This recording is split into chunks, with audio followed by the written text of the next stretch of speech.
Hello, friends. This is Dave Hurwitz, executive editor at ClassicsToday.com, here with, well, quite the amazing box. It comes from BIS, and, it's this. Bach, the Vocal Works, the BIS box, featuring the Japan Bach Collegium, or Bach Collegium Japan, if you want to get the word order correct, under Masaki Suzuki. Make sure we get the name correct. What an achievement this is. Wow. It is quite simply, it's ridiculous in this day and age, let's put it this way, to talk about like the best of this or that, because, there was a time when doing a complete Bach cantata cycle or something like that was epic. It's still epic. Let's not kid ourselves. It's really pretty epic by any stretch of the imagination. But they do seem rather thick on the field these days. You thought it was something that would only happen once and it would take, decades. And, this took decades. But this is not just a complete Bach cantata cycle. This also has all of the masses and motets and passions and oratorios. You even get the Schemely songbook and the songs from Anna Magdalena's notebook. This is all the vocal works that BIS could get its hands on. Whether it's 100% totally, utterly, absolutely, every shred complete, well, I don't think it really matters. This is kind of beside the point. You can get complete Bach editions, for that purpose. What we have here, quite simply, if not the best, is the most consistent, the best recorded, the most beautifully put together of all of the major Bach vocal work cycles that anybody did for any label. It's an astounding achievement, absolutely astounding. But I want to talk about something else, another factor that I think is just as fascinating and important, quite frankly. Let me just show you what it looks like, by the way, because you get it in these lovely color-coded CD things, and you have, considering that this is essentially a budget reissue, you may recall that originally BIS just issued all the sacred cantatas and all the secular cantatas in two separate clumps. And they were extremely expensive. They were at full price. It was like $700. I don't know. It was hugely expensive to get all the sacred cantatas if you didn't get them individually as they were coming out.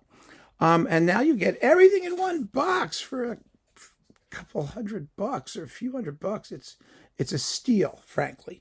And you get the track listings, introductory text, all of the texts and translations for all of the cantatas and other goodies. It's in this big fat blue sucker here. They're all in German and English, which is pretty amazing. Then secular cantatas, texts, and musicians' biographies. And then the passions, oratorios in the green thing here. This is just number one, pardon me. And other goodies. It's beautifully done. It's what something like this should be, irrespective of the actual price at which it's issued. Let me put this back. Oh my goodness, I have to figure out how this works. The Vocal Works. Yes, there it is. Disc 2, Sacred Cantatas. Disc 1, Sacred Cantatas. All right, we're in business. Now, here's the point I wanted to make, aside from lauding the excellence of the set on the whole. When BIS announced they were doing a complete Bach cantata cycle in Japan, there was a good bit of snickering. The snickering took the form of, quite frankly, bigotry.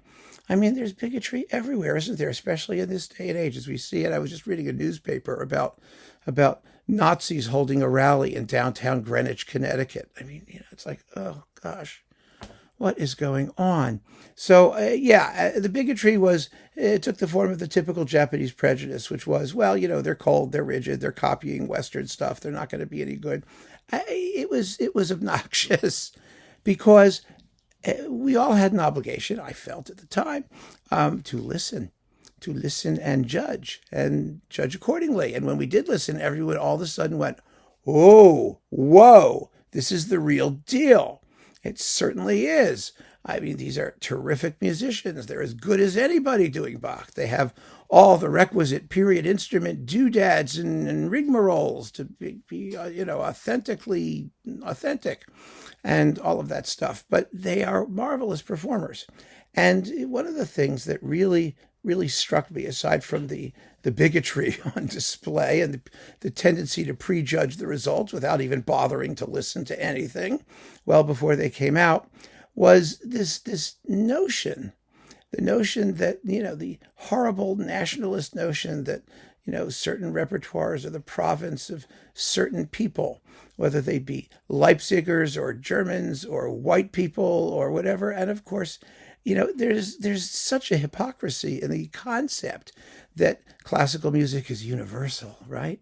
It's universal. It speaks to everybody. We love to parrot that kind of nonsense, while at the same time saying things that are completely, entirely, and totally the opposite. So in any case, Suzuki and his forces proved the naysayers wrong, big time. But it also speaks to what independent labels were doing to broaden our perception of what classical music could be, to really drive home that initial point that this is a universal medium, that anybody can enjoy it, that it's for everyone without exception. Anyone who cares or wants to listen or who loves music or any of those things. And Bach, who is, quite possibly the most universal of all composers, quite simply because his style was so musically grounded in essential facts about how composition operates and how musical notes relate to one another. I mean, whether you love Bach or don't love Bach, I'm not the biggest Bach fan in the world. He's not my favorite composer, but I sure as hell know what he is and what he did. And so, it was marvelous how independent labels were able to achieve these things in niches, in places, in parts of the world. And BIS was one of the great labels for doing that, because BIS did cycles of things with people you never heard of. Yes, it started out, sort of towing the party line. We had the complete Grieg piano music with Eva Knardal. And, no one knew who Eva Knardal was, of course, but she was at least Norwegian, although she spent a lot of her life working in Minneapolis. She was Norwegian. And then they started doing things like Rimsky-Korsakov in Malaysia and the complete BIS edition with orchestras that we never heard of, and which turned out to be just as good as the orchestras we had heard of, because there was so much talent out there, so much pure, raw talent waiting to be recognized.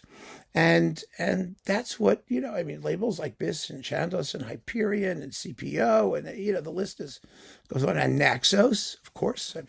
Naxos maybe more than anybody did in getting us to recognize just how splendid these musicians were in places where we didn't have much of an opportunity to hear them.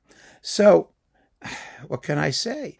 This set, this magnificent set, beautifully put together, represents not just one of the great achievements in the history of the classical music universe, it represents the true internationalization of classical music, the confirmation that that an idea, the universality of this music that we only paid lip service to, most of us, because we were in a position to really verify it, but we were paying lip service to, was true. It is true. And for that reason, I think this is a magnificent statement, not just of Bach, but of music, of the classical music that we all love. And I'm awfully happy to have it. And you would be too. So keep on listening, friends. Thank you so much for joining me. Take care.